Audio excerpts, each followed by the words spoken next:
kita mendengar berkali-kali malahan di dalam perayaan Ekaristi. Dominus vobiscum bagi Anda semua yang dulu pernah mengikuti atau pernah ikut dalam bahasa Latin, dalam bahasa Indonesianya Tuhan bersamamu. Atau kalau Anda pernah mengikuti Ekaristi yang dipimpin oleh Bapak Uskup, maka beliau akan mengatakan Pax Vobiscum, yang artinya mirip-mirip, damai bersamamu atau besertamu. Itulah tema yang diberikan, dan saya senang untuk mengulas sedikit agar kita juga makin dalam di dalam menghayati khususnya ungkapan-ungkapan yang sederhana yang sudah biasa kita dengar, agar itu masuk mendalam di dalam hati kita. Dominus vobiscum adalah salam dan berkat. Jadi dua hal yang menjadi satu. Salam dan berkat. Sudah ada di dalam tradisi kuno. Tentu di dalam gereja Katolik. Kemudian dilanjutkan di dalam gereja reformasi. Entah itu gereja Lutheran, gereja Anglikan, Metodis, yang mereka juga memakai ungkapan yang sama. Dari salam itu, kita mengerti, mengenal sesungguhnya apa yang ingin diungkapkan. Kalau Bapak Uskup mengatakan damai bersamamu, kalau imam atau diakon mengatakan Tuhan bersamamu, sesungguhnya salam itu apa? Apa maksudnya? Untuk mengenali maksud, makna, dan pesan bagi kita, kita akan melihat sejenak apa yang ada di dalam kitab suci. Karena sesungguhnya Ekaristi, kata-kata yang dipilih, ungkapan-ungkapan yang dipilih di dalam perayaan Ekaristi itu dari kitab suci. Saya berikan contoh, Dominus Vobiscum itu atau Pax Vobiscum.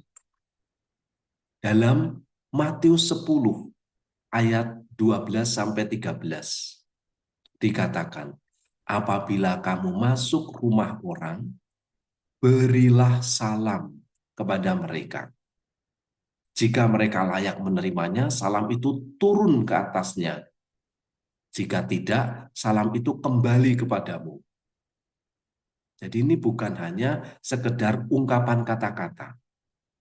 Kalau diterima, turun ke atas mereka. Kalau tidak, kembali kepadamu. Artinya nggak ada yang rugi sebenarnya. Kalau di dalam tradisi Yahudi, salam itu diungkapkan dengan yang sering kita juga meniru, shalom. Kalau dalam film yang saya senang sekali menonton namanya The Chosen, itu diucapkan 2 kali, shalom, shalom, lengkap 2 kali. Sama persis, dan ungkapan itu dibalas, artinya diterima. Artinya orang menerima dan kita juga menerima, maka menjadi sebuah damai bagi keduanya. Kita lihat lagi contoh yang lain. Yohanes 20, 19-23. Tuhan Yesus yang bangkit, datang dan berdiri di tengah-tengah para murid dan berkata, damai sejahtera bagimu. Damai sejahtera bagimu. Dan mereka menerima. Para rasul menjadi bergembira, penuh sukacita. Mereka bersemangat lagi, tidak lagi takut. Mereka menjadi pribadi-pribadi dengan hati yang baru karena salam dari Tuhan yang bangkit. Juga di dalam surat-surat yang kita miliki, entah itu dalam surat Paulus yang banyak, surat Petrus, surat Yohanes, Yudas, dan bahkan kitab Wahyu ada disebutkan. kasih karunia dan damai sejahtera dari Allah Bapa, dan seterusnya. Kalau Anda melihat itu, lalu Anda ingat contoh-contoh setelah tanda salib. Itu biasanya begitu kan, kalau imam itu mengatakan Bapa, Putra, dan Roh Kudus, kemudian Anda menjawab amin, lalu ada pilihan yang diberikan. Bisa mengatakan Tuhan sertamu, bisa mengatakan kasih karunia dan damai sejahtera dari Allah Bapa dan Tuhan kita Yesus Kristus nanti menyertaimu. Dan seterusnya. Itu ada semua di dalam kitab suci. Dan Maaf, ini maaf Pastor, apakah bisa di full screen? full screen ya. Ya, Maaf. Ya, ya. itu. Kata-kata itu, ungkapan itu bukan hanya sekedar sesuatu yang muncul, tetapi sesuatu yang membawa salam dan berkat. Ini yang luar biasa. Yang sebenarnya kita semua diajak untuk sejak awal. Dari bagian pertama dalam Ekaristi, kita sudah mendapatkan salam dan berkat. Betapa senangnya ketika kita baru duduk memulai Ekaristi di dalam nama Bapa dan Putra dan Roh Kudus, lalu diberikan salam. Dan kita sambut, itu menjadi damai di dalam hati. Maka ini menjadi pengingat bagi kita semua. Kata-kata dalam kitab suci itu menjadi salam dan berkat.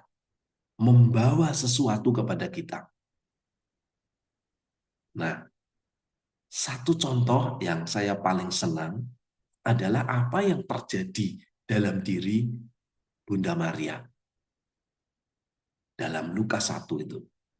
Salam, hai engkau yang dikurahi, Tuhan menyertai engkau. Dan malaikat melanjutkan, sebab engkau beroleh kasih karunia di hadapan Allah. Maria menyambut salam itu, mendengar itu, tapi dia jujur dengan mengatakan, loh bagaimana hal itu mungkin terjadi karena aku belum bersuami. Bukan berarti dia menolak, tapi dia tidak mengerti arti salam itu. Apa artinya engkau dikaruniai? Apa artinya Tuhan menyertaimu? Apa artinya sesungguhnya engkau akan mengandung dan seterusnya? Apa itu artinya? Dia tidak tahu. Maka dia bertanya. Nah, salam itu dilanjutkan oleh malaikat dengan mengatakan, Roh Kudus akan turun atasmu dan kuasa Allah yang Maha Tinggi akan menaungi engkau. Sebab itu anak yang akan kau lahirkan itu akan disebut kudus, anak Allah. Inilah dalam studi teologi, inilah ungkapan pertama tentang Trinitas. Allah Tritunggal Maha Kudus. Itulah yang diterima oleh Maria. Roh Kudus turun, kuasa Allah yang Maha Tinggi menaungi, sehingga anak yang dilahirkan itu adalah anak Allah, Sang Putra. Pribadi Tritunggal hadir diam di dalam diri Maria. Ini yang ingin saya sampaikan kepada kita semua, khususnya pada bulan Mei ini, bulan Maria, bahwa salam ungkapan itu menjadi sesuatu yang konkret, nyata di dalam diri kita. Dalam hal ini adalah dalam diri Bunda Maria. Dikatakan salam, Tuhan menyertai engkau, engkau beroleh kasih karunia, dan akhirnya itu mewujud di dalam diri Sang Putra. Roh turun, Allah yang Maha Tinggi, kuasanya menaungi Maria. Ini yang luar biasa. Ini yang tertulis dalam kitab suci, dan itu yang menjadi awal keselamatan kita. Dari ungkapan sangat sederhana, salam. Dan ini sering kita ucapkan di dalam doa Salam Maria. Maka setiap kali kita mendoakan doa Salam Maria, kita ingat bahwa itu bukan main-main, bukan hanya sekedar kata-kata, tetapi itu penuh kuasa. Bahkan Allah Tritunggal diam di dalam pribadi itu. Maka kita juga terus diingatkan akan hal itu, akan apa yang dialami oleh Bunda Maria. Ekaristi yang seperti saya katakan tadi, memiliki beberapa kali atau beberapa bagian yang mengungkapkan Tuhan yang bersamamu. Itu pada salam pembuka, pada salam sabda ketika pembacaan sabda, pada salam Ekaristi ketika kita memasuki perayaan bagian pada Ekaristi, liturgi Ekaristi, dan akhirnya pada salam pengutusan. 4 bagian, pembuka, sabda, Ekaristi, dan pengutusan. 4 kali diucapkan itu. Ini yang baik untuk kita ketahui. Dan nantinya akan membantu kita untuk mengerti tentang Ekaristi secara lebih mendalam. Bukan hanya sekedar, mohon maaf, lagu-lagunya yang bagus, atau umatnya banyak, atau gerejanya sejuk ber-AC atau panas, atau ribut atau tidak, atau hening, atau romonya membaca dengan baik, atau romo memimpin dengan khidmat, atau romo memberi khotbah dengan bagus. Itu mohon maaf bukan yang utama. Yang utama adalah bagaimana Tuhan menyapa kita dan kita menyambutnya. Itu. Dan sapaan Tuhan itu menjadi berkat untuk kita. Maka kalau kita mau belajar lebih dalam, kita akan ujungnya akan mengerti bahwa Ekaristi itu menjadi perayaan surgawi. Ada seorang penulis favorit saya. Dulu saya punya banyak bukunya. Penulisnya itu namanya Scott Hahn dengan istrinya Kimberly. Scott Hahn dan istrinya Kimberly itu dua-duanya dulu pendeta di Amerika Serikat. Sangat militan, sangat fanatik. Dari sejak dulu dididik untuk mengatakan bahwa Ekaristi itu misalnya orang Katolik itu tidak ada dasar biblisnya. Nggak benar itu banyak buatan manusia saja. Nggak benar itu. Dia datang, masih belum bertobat dia. Datang ke gereja, lalu melihat, mengamati setiap ucapan-ucapan. Tuhan sertamu, kasih karunia, rahmat Tuhan. Loh, kok semuanya itu kitab suci? Dan dilanjutkan terus. Loh, Ekaristi itu bahasanya juga sangat kitab suci. Semua ada di kitab suci. Oh, berarti nggak benar selama ini apa yang saya terima. Pada dia seorang pendeta. Nah, kan?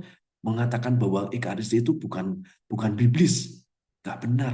Dia lalu mendalami. Datang lagi. Mulai mencicipi indahnya Ekaristi.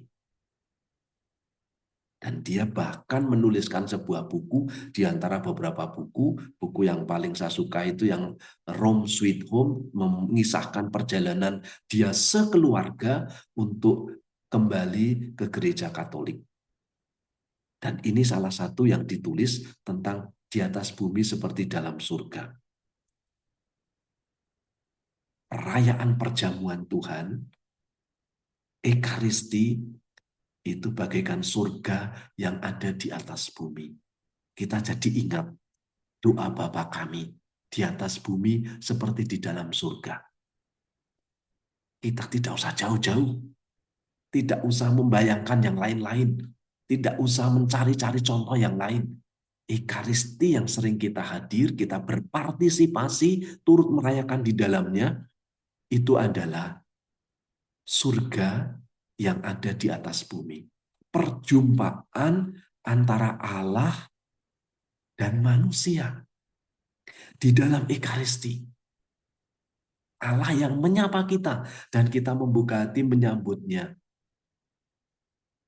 Dan di dalam Ekaristi itu kita sesungguhnya merasakan bahwa persatuanku dengan Allah itu tidak usah menunggu nanti, sudah hari ini di atas bumi, di dalam Ekaristi itu. Kita menyambut Tuhan, kita mendengarkan sabdanya. Pernah dulu sepertinya saya sampaikan tentang pembacaan sabda Tuhan itu adalah sabda yang kita dengar, verbum audibile. Sementara ketika kita lanjutkan menjadi liturgi Ekaristi, penerima komuni itu menjadi verbum visibile. Artinya sabda yang bisa kita lihat, bisa kita pegang, bisa kita cecak. Indra kita, seperti tadi dalam doa kita, indra kita itu berjumpa dengan indra Allah. Kita benar-benar disatukan dengan Allah. Itu Ekaristi.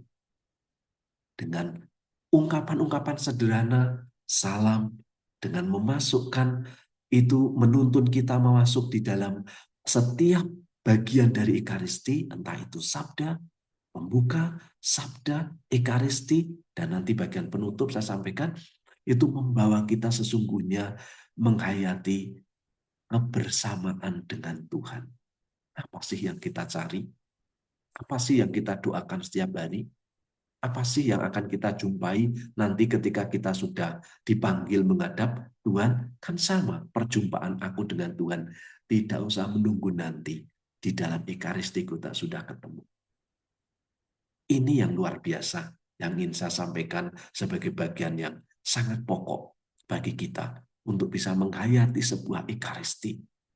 Meskipun kadangkala seperti tadi saya sampaikan, entah khotbah romonya tidak bagus, entah romonya juga tidak terlalu menarik, entah itu teman kanan kiri itu sibuk sendiri, lalu kita hatinya jadi jengkel, atau mungkin panas, gerah, atau mungkin berdesak-desakan, atau mungkin malah hanya beberapa orang yang datang, kita tidak terganggu dengan itu.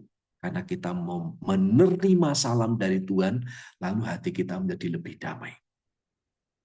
Itu.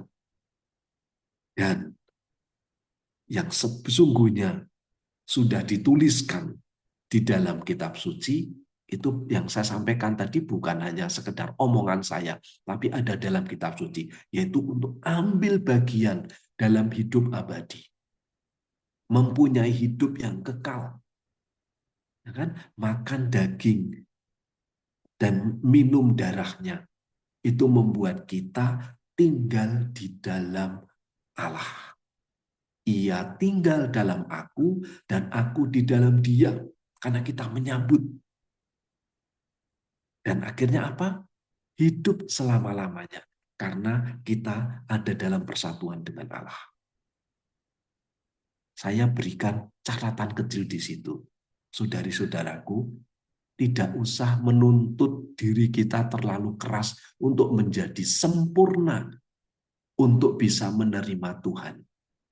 Mengapa? Karena ia datang bukan untuk menghakimi kita, namun untuk menyelamatkan kita. Apapun diri kita, yang penting adalah menyambutnya. Tuhan mengatakan, damai sertamu, kita menyambut di dalam hati kita. Membersihkan diri kita. Bukan kita yang membersihkan diri sendiri. Tuhan yang membersihkan kita.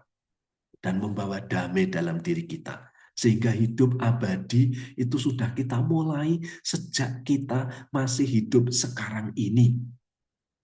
Dalam Ekaristi, dalam apa yang kita terima, dalam persatuan kita dengan Allah, itu adalah sebuah kehidupan abadi. Karena kita tinggal dalam Allah dan Allah tinggal di dalam kita. Namun konkretnya bagaimana? Konkretnya, setelah kita menerima sabda Tuhan, setelah kita menerima komuni, tubuh dan darah Tuhan, tidak usah bertanya, loh saya cuma terima hosti, saya tidak terima anggur, bukan itu pokoknya. Yang pokok adalah kita menyambut Tuhan.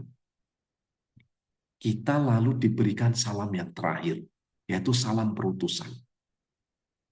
Bagi seorang Kristiani, Ekaristi itu menjadi tempat untuk persekutuan, bertemu, berkumpul dengan yang lain. Tidak ada orang Katolik sendirian.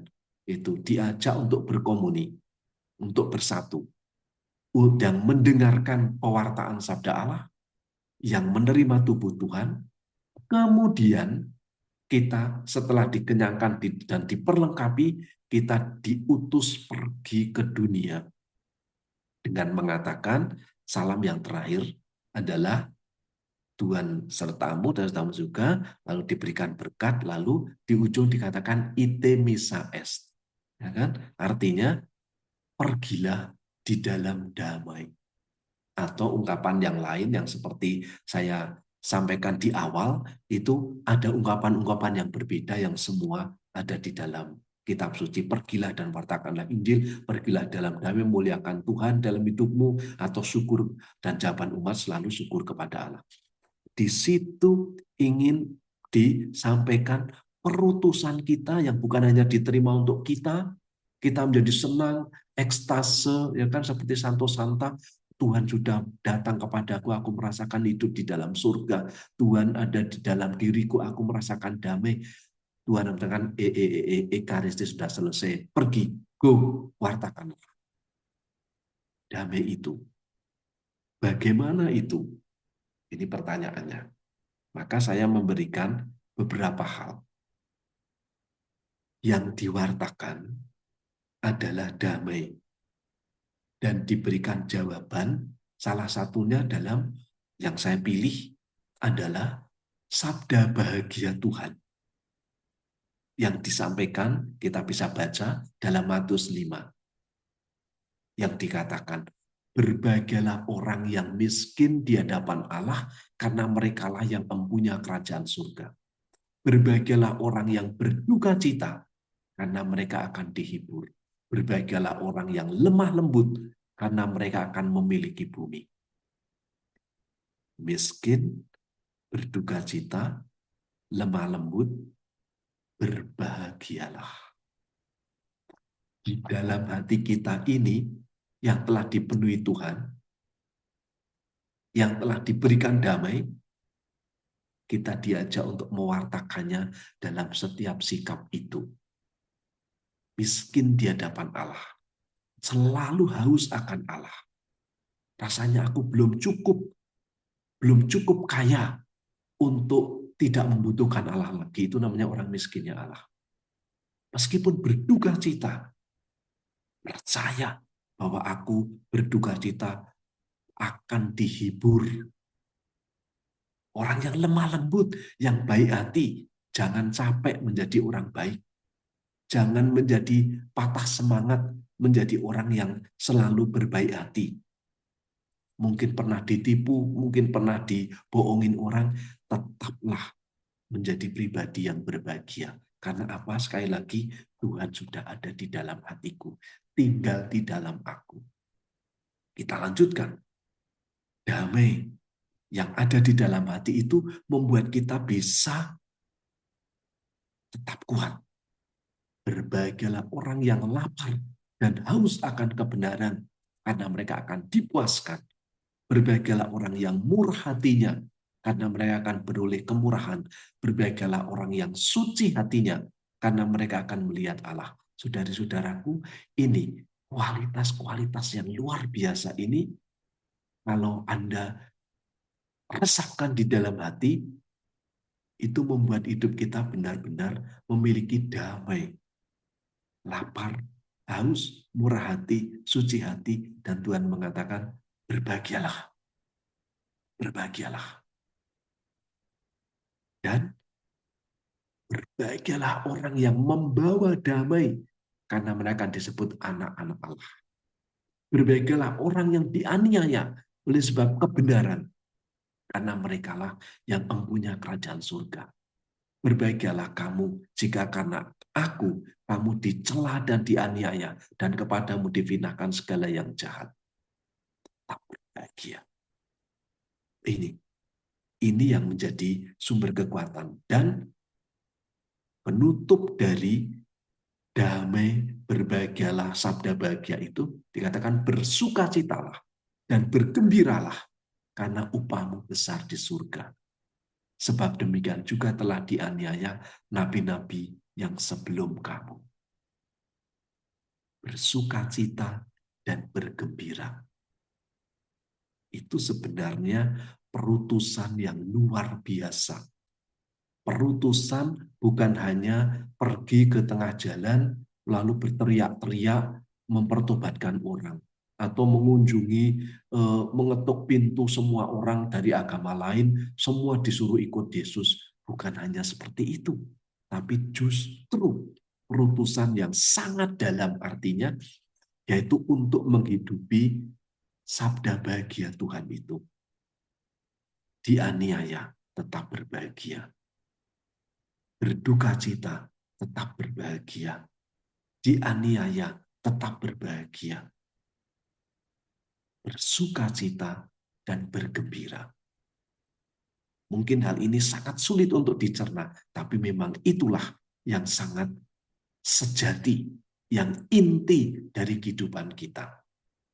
Sehingga kita tidak tergoda hanya untuk urusan duniawi saja.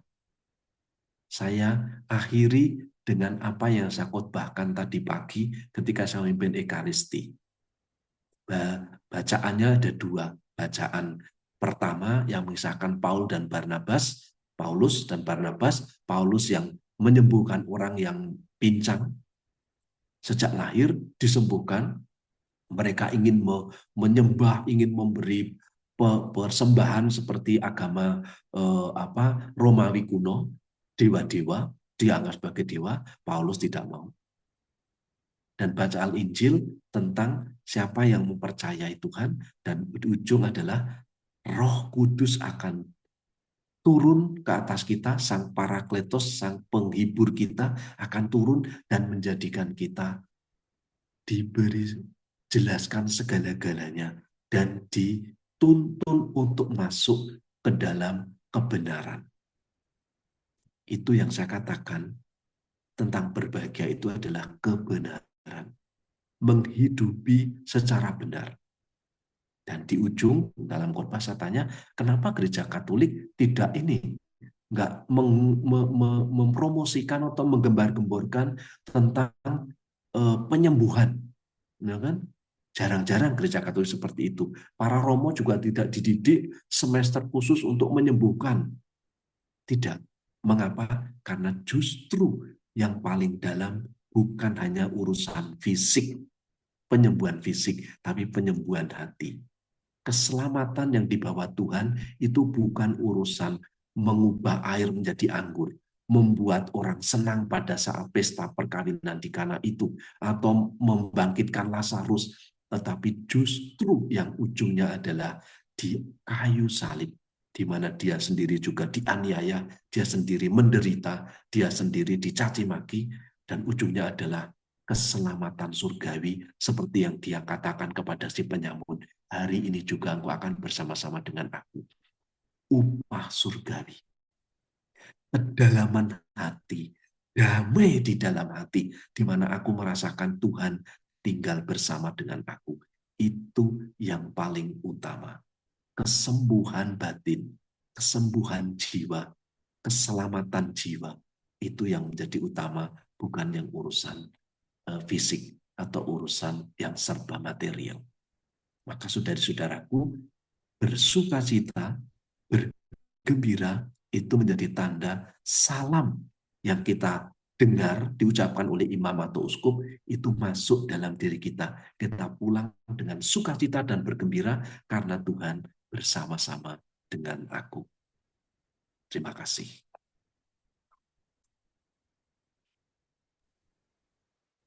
Terima kasih Pater Henry atas pengajaran yang sangat indah dan sangat mendalam bagi kami semua. Kami lebih mengerti apa yang salam berkat yang dalam perayaan Ekaristi. Saya ingin sedikit memberikan poin-poin yang tadi Pater ajarkan.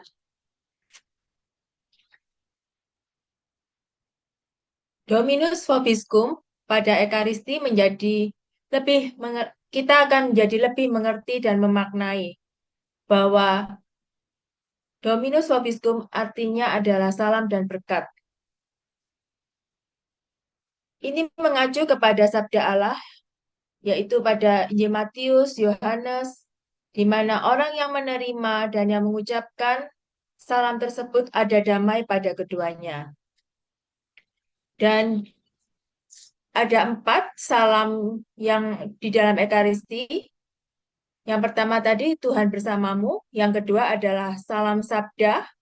Di dalam salam sabda ada sabda Allah yang kita dengarkan, kemudian terwujud dalam Ekaristi, di mana indera kita menjadi verbum visibile, artinya kita melihat Tuhan Yesus sendiri yang hadir di dalam perayaan Ekaristi tersebut. Di dalam salam Ekaristi kita juga diajak untuk ambil bagian dalam kehidupan abadi. Dalam sabdanya, ia tinggal di dalam aku dan aku di dalam dia. Janjinya di dalam Ekaristi tersebut kita hidup untuk selama-lamanya.